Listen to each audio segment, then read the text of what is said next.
Debbie! Hi, little girl. Well, big girl. Hi, sweet girl. Hi, look at you. Are you ready to come out? Come on. Come on, because you're ready to go. Come here. Come on, let's go. Look at you. Hi, girl. Look at how long you are. Hey. Okay, come on. Oh, wow. What's going on, YouTube, and welcome back to my channel. If you've been here before, thank you for returning. If you are new to the channel, make sure you hit that like and subscribe button and share this video. Let's get this video out. Let's get more people seeing it. A lot of people have Goldendoodles, a lot of people have big Goldendoodles, and a lot of people who have Goldendoodles, their Goldendoodles are very anxious and very nervous like this one. So let's get this out there so they can understand and see how to groom their anxious Goldendoodle at home, or how to find a groomer that's going to be best suited for their dog. And I know that is hard to do. That's a lot to even just put out there. Finding the perfect groomer for your dog, that is a bit of a struggle sometimes when you have an anxious dog like her. But hopefully in this video we can give you some tips and tricks on one, how to find a groomer that can handle your dog, or see if you could handle your dog at home if you were wanting to try that and groom them yourself.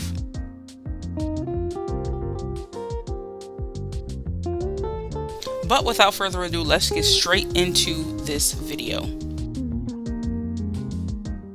Okay guys, you saw the title and the thumbnail. That is why you clicked on this video. This is Debbie Lola. That is her name. It's a little bit of a longer name, so sometimes I just call her Lola. But this is the sweet girl, Debbie Lola. She is, I want to say she's about 1.5 to 2 years old. She is extremely nervous for grooming, and I don't know if you guys seen one of my previous videos. I did a Goldendoodle named Sam. I believe it's titled The Best Way to Shave Down Your Goldendoodle, because they get him on a shorter length. But Sam and Lola have basically the same characteristics. And if I'm speaking for all groomers when I say this, when you are grooming doodles can all be the same but very different at the same time, if that makes sense. So when it comes to their behavior and mannerisms during grooming, they all pretty much are the same. They're all very anxious, very nervous, and very, I would say, skeptical dogs, because they don't really know or understand what you're doing and why you're doing it. So they're always, I would say, on edge. A lot of them are always on edge, if not the majority to all of them are always on edge. So when dealing with dogs like that, you kind of just have to take it one step at a time for grooming and kind of introduce them into the process. Now in the video where I did Sam, I had to put a bandana over his face because he gets really hyper and really happy, and the bandana is the best way to distract him because it is the safest way to get him done. Now the store manager does not like the bandana over the face, so he stepped in to hold Lola while I was doing her sanitary, because she kept trying to sit on the clippers. And something about her sanitary, when I go to lift her leg, she literally will force her butt down to the ground, because she's like, nope, get out of there, you're not supposed to be back there. When in reality, if I don't clean it, it'll get matted, and then it'll get infected, and she'll have urine burn and all types of stuff going on back there. So it is best to clean the sanitary. Whether some people are like, the dog doesn't want it done, so you shouldn't do it done, it is best to do it, because when there is hair built up there and they're going to the bathroom, it just gets caked on and it gets glued to the skin. It's literally, dried urine is literally like glue. It is the hardest to get away from the skin unless you wash it. So that's why I make sure I keep the sanitary area nice and clean. So if you ever take your dog to the grooming salon and you wonder why your dog's sanitary is clean like that, that is why. But for the bandana, the reason why I opt to put a bandana over their face is because when dogs need to focus, they need all distractions cut off completely, and they can't really do that when they can visually see everything that's going on. So the bandana, it's not tied around their face and it's not harming them. It's literally the safest way to keep them from being so distracted that they harm themselves. Now in this clip, she just would not let me rinse her face without her shoving her nose in the water. You're okay. I'll massage your little nose and scratch it. That feel better? That help you out? And you stop trembling as much? Yeah, you're okay. Yeah, gather yourself. What you wagging your tail for? You happy? You happy you out of the bath now? You happy you out of the bath now? Yes, are you happy you're done with the bath? Yeah. Shake it off.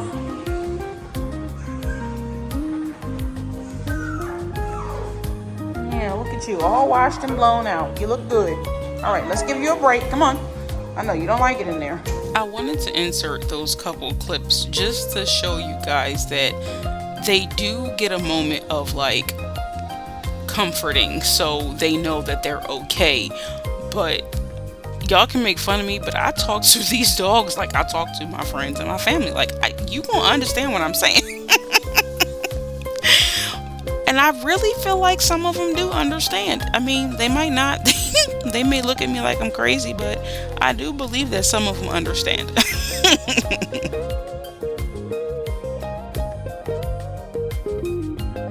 Okay, now let's get serious.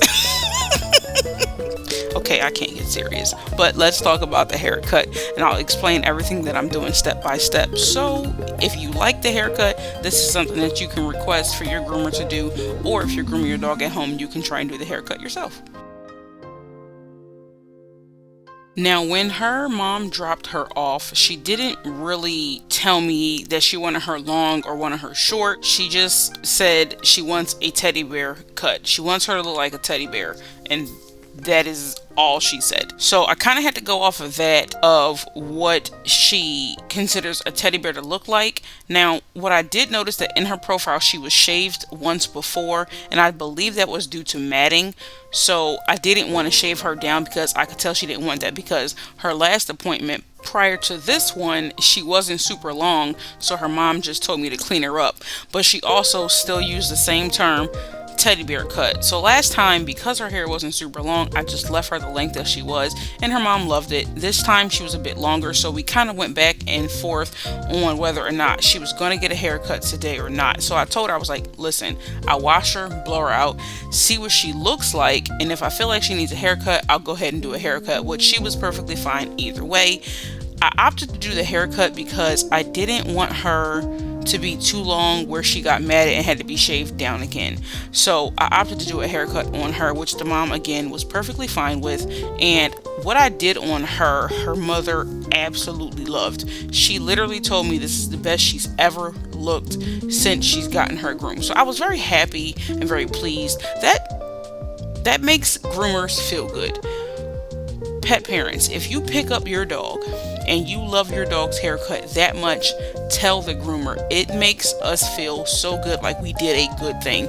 And we don't often need praise, because this is pretty much like a thankless job, because we're grooming dogs and they can't tell you, thank you for clipping my nails, they hurt when I was walking. So this is a thankless job, so we don't really get thanks a lot.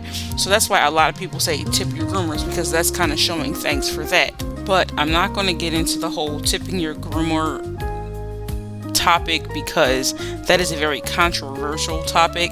And although I don't mind talking about controversial things, I mean, I talk about dog food and that's extremely controversial. Me talking about tipping your groomer and me being a groomer that, you know, appreciates a tip, I feel like that can be a little iffy, if that makes sense. So I'm gonna kind of stay away from that. But if you love your haircut, let your groomer know.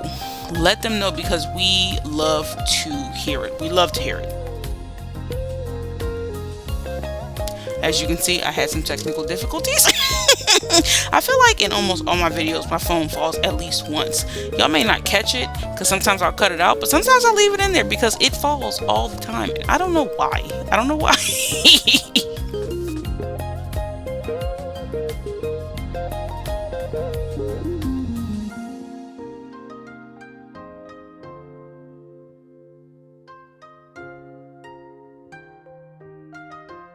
Okay, so getting into her haircut, what I did on her body was a 0 guard comb. And for those that don't know what length that is 5/8 of an inch. So this actually is one of my favorite lengths on, I'm going to say, almost every dog, besides double coated dogs that don't get shaved. I love a 0 guard comb. It is a beautiful length. It is not too long. It's not too short. It's perfect for the customer to be able to maintain. It's like that perfect length where you can stretch your grooming appointment out to 8 weeks if you want to. So as opposed to doing 6 weeks, you can do 8 weeks, because if you do a 1 guard comb, it's a little bit shorter. It's not much of a huge difference for the 0 guard comb, but something about that 0 guard comb just adds a little extra oomph to the haircut, if that makes sense. Some groomers may know. Groomers, let me know in the comments, what is your favorite length on the dog? And pet parents, if you know lengths, let me know what you think is a really cute length on a dog. But I absolutely adore a 0 guard comb. I think it's so cute. It's like the perfect length, and I love it on my dog. Well, the one that actually can get a haircut. But it's a cute length. But that's what I did on the body. On her head, I did an A-guard comb. I didn't take it up to a C because I know I always talk about doing 2 steps up from the body. Whatever you do on the body, do 2 steps up on the head. I didn't take it up because a C can be too long sometimes. So the only time I'll do a C on their face is if I do a C on the body, if that makes sense, because sometimes when you're doing a C on the head and you have a 0 guard comb on the body, too much hair is left on top of the head where it just looks like it's flapping around in the wind, so you have to scissor it down anyway. So I just go from a 0 to an A, which is just 1 step up, and I just kind of neaten all over the top of the head. I don't really take any extra length off the top of the head when I do an A-guard comb on the head, and the haircut comes out the way I want it to look. Now, in the video that I groomed Sam, I took an A-guard comb over his ears. I did not do that for Lola this video because, like I said, she was previously shaved, and I believe she was shaved short all over, so maybe like a 7 blade or like a 10 blade all over, so her ears were still kind of growing back in. I know they seem a little bit longer, but they were still growing back in, and her ears were basically the desired length that I wanted on her to match the length of her face. So for her ears, I kind of just trimmed up around her ears, and I took a little bit of length off the edge of her ears. Now, once we get to her tail, okay, doing her tail was so difficult because, like I said, she doesn't like anything going on near her butt. Like, look at me, I'm just shaving the back of her leg and she's bouncing around the table. Something about her back end, she doesn't like anything back there, which again, I understand completely. I get it. But it's that point I was making. If you don't clean it up, it gets messy back there, it can get infected, so you have to get it cleaned up. But for her tail, so around the base of her tail, I took that the same length as her body, and I kind of thin sheared around it, and then I had to demat her tail because her tail did have some tangles in it. So I had to demat it, and she did not like that. So then by the time it was time for me to trim her tail, she really didn't like that. So doing her tail was a bit of a struggle, but I literally just neatened up her tail. I didn't take any major length off of it at all.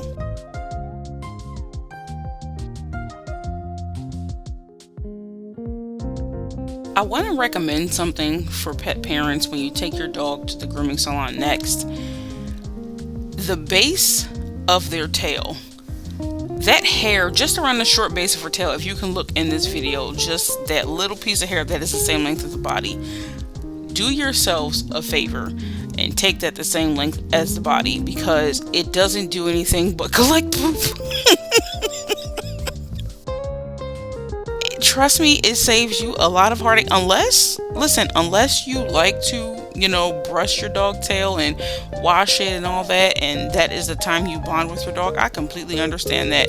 But for those of you who struggle with little dingleberries back there, take it the same length as the body. It's going to save you the headache. Trust me, I do it on almost every dog, and I've never had a complaint.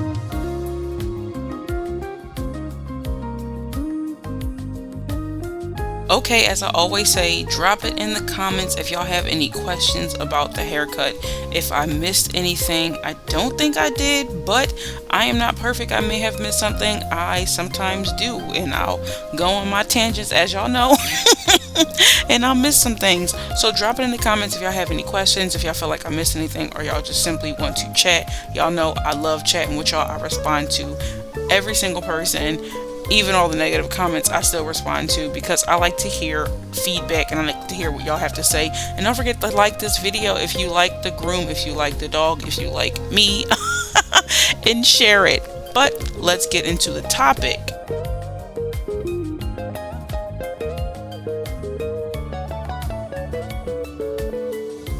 So the topic that I have for y'all today is really just about some of the do's and don'ts of grooming. And I don't even know if I want to say the do's and don'ts of grooming, because it's more just explaining the grooming process, because I know a lot of people have questions of, oh well, why are they holding that dog like that, or if the dog doesn't like it, why don't you just stop, or everybody has questions. So I kind of want to touch on some of the questions that I see a lot of people have. So one of the main concerns that I see a lot of people voice in comments, because I watch different grooming videos, I follow a lot of groomers on YouTube, and a lot of the comments that I see is, why do y'all restrain dogs? And it's not necessarily phrased that way, but that's just the gist of the question. Why do we restrain dogs? Now, the biggest reason why we restrain dogs is because we are trying to find the safest way for the groomer and the dog to complete the service that we are trying to do. So for instance, grinding or clipping a dog's nails. Oftentimes you'll see the groomer, or you'll see a second person holding the dog while the dog is getting their nails ground or clipped, because most dogs don't like their nails or their feet being touched. Most dogs don't like the clipping because it's a pinch to the nail. So dogs, as you all know or may not know, dogs have veins inside their nails, which is called the quick. If you clip too short, you can cause the dog to bleed. If you clip it way too short, you can cause serious injury to the dog, and then sometimes they will have to cauterize the nail. So when we are holding or restraining a dog, depending on the dog, because some dogs are a less is more type of dog where they don't like to be restrained, then they do better. Now for other dogs, you have to hold them in order to get it done, because if they're jerking their foot and pulling their foot and you clip it, you can clip it too short and cause injury to the dog. So when we are holding or restraining the dog, is because we are trying to get the service done as safe as possible, so there's no injury to the dog.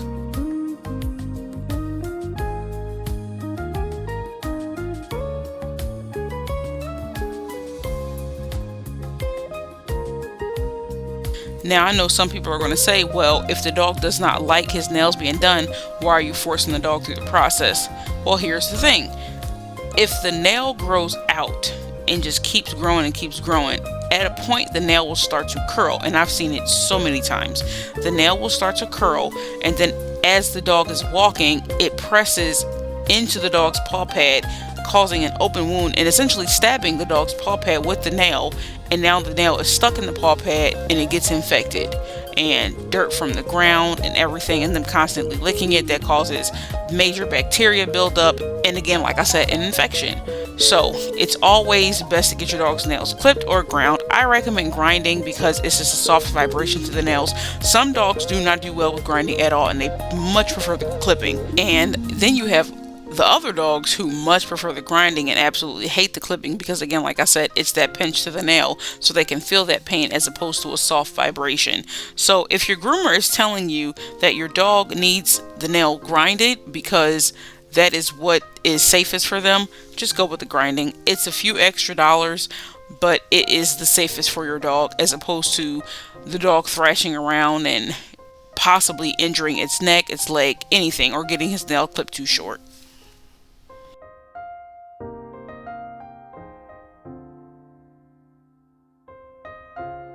Now, if we also are restraining a dog and the dog is really fighting, if we feel like that dog is way too stressed, if that dog is trying to injure himself or anything, we will stop the service and send the dog home. But if I'm being completely honest, some dogs can be jerks. Just like people. Like, they know for a fact that if they keep fighting you, you're going to give up. So for dogs, that's why I always say take your dog to the grooming salon when they're puppies so you can train them while they're young. Because if they start off while they're young with nail grinding and nail filing and just basic grooming services, once they get older and start to understand the process, they realize it doesn't hurt them and actually can be better for them. Because when the dog's nails are starting to grow out, then they start to have to walk on their nail bed, and it's starting to spread out their feet and cause their feet to almost essentially look like web feet, if that makes any sense. So it's very important to get your dog's nails cut. Another common, I would say, complaint that I do see from people, or in my experience, I had a customer complain about a groomer for holding a dog's leg and the dog thrashing around. So whenever you see a groomer shaving down a dog's leg, you will see the groomer hold the top of the elbow to control the dog's movement. So dogs have a very, very soft tissue in their armpit, and when we're shaving down their legs, we start from the top of the elbow. If a dog is jerking their leg because you're holding their paw, you can cut that soft tissue in their armpit. And most of the time when you cut an armpit, it's not just like a simple nick, unless you're shaving out the armpit and the skin kind of just snags on the clipper. But if you are shaving down a dog and you cut an armpit, usually that cut is pretty deep, because when a dog is jerking, they jerk their arm right back into the clipper, and then that cuts the flesh down to the muscle. I've seen that happen as well. So when we hold a dog, or when we hold the dog's leg, it still goes into that restraint thing. When we're holding the dog's leg or holding the dog a certain way, it's so the dog does not get injured. And that is just the best way that I can explain that. Or let's say we're doing the dog's face and we're holding the muzzle shut. A lot of people don't like that. But if we don't hold the muzzle shut, the dog can then start panting and stick the tongue out while we're scissoring the face, and then the tongue is cut. So there are certain ways that we have to hold a dog to prevent injury or to prevent an incident. So if you see someone holding a dog a certain way, try and analyze the situation and see, well, why are they doing that? 9 times out of 10, it's because they're trying to control the dog's movement or understand the dog's movement so the dog does not get injured.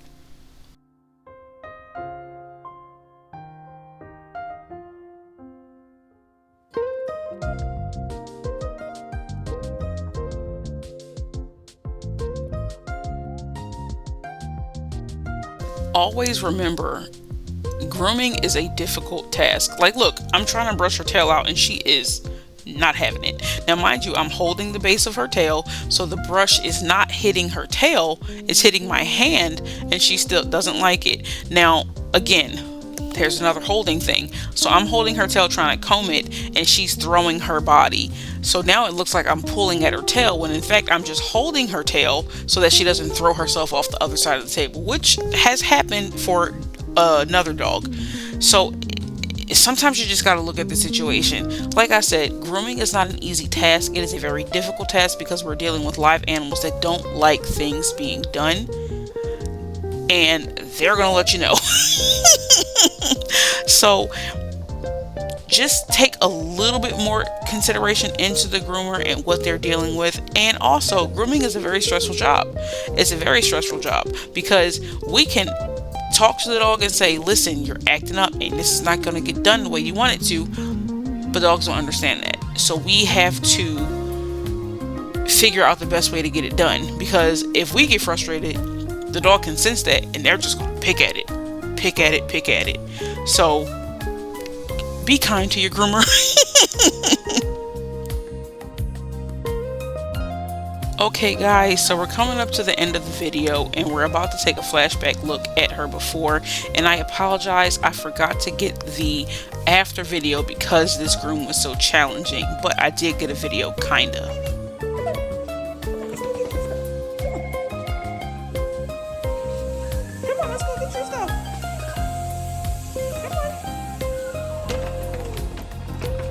Who gets to go home? Oh, are we excited?